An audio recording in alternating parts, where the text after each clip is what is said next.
If you've ever wondered where those glittering photos in the magazines and brochures come from, then wonder no more. The odds are pretty good that they were taken here in the lagoon at Aitutaki in the Cook Islands. As far as the photographers and the islanders are concerned, this is where paradise begins and ends. Aitutaki really is different. Of course, they all say that about their own islands, but where else in the world can you find water this clear and colours this vivid? Sorry to say it, but in Turkey. In Turkey? Yeah. That's good. The point is, this isn't Turkey. Aitutaki is practically next door to New Zealand, barely an hour's flight from the Cook Islands capital, Rarotonga.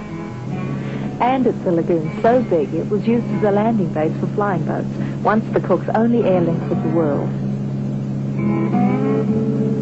Still, it's true that there are some things the brochures don't tell you, as everywhere. One of the first hazards is the height of aeroplane wings.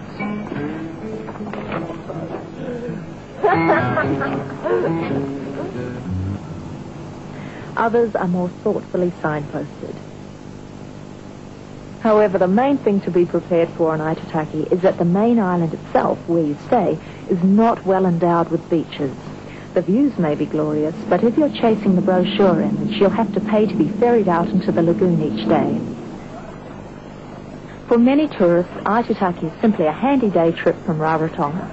For $289, you can be flown from hotel to atoll for snorkeling, lunching and sunbathing, and still make it back on the last flight. But if you're staying on the island, motelier Wayne Blake runs similar tours to the lagoon's best spots for $50 per person, lunch and fish food included. And just over there, they're feeding fish over there. You can hand food to the actual fish and they'll take it right out again. So if you want to just get stripped off into your togs and change and hop in and have fun.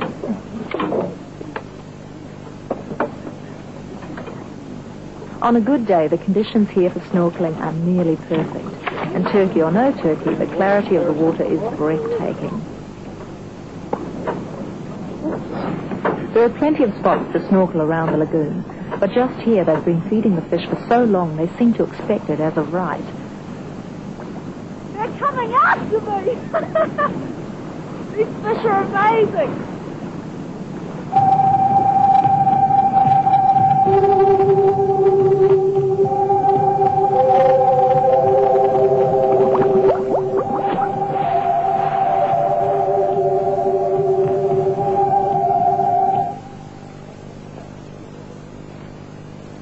After the serious underwater stuff, everyone heads for the beaches of the uninhabited islets for more swimming or simple sunbathing.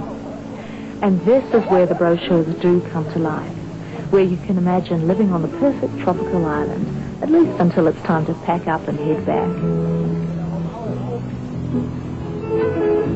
But if you do have more time, Aitutaki is worth more than just a day's outing.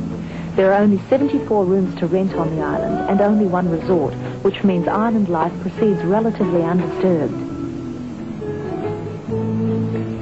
The place is tropical and undeveloped. The island is usually very friendly. Or sometimes just a little bit shy.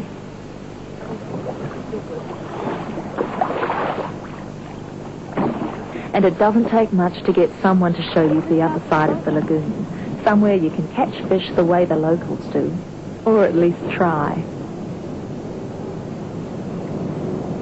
What is it about the coconut? Is it the smell or the colour of it that attracts the fish? Smell.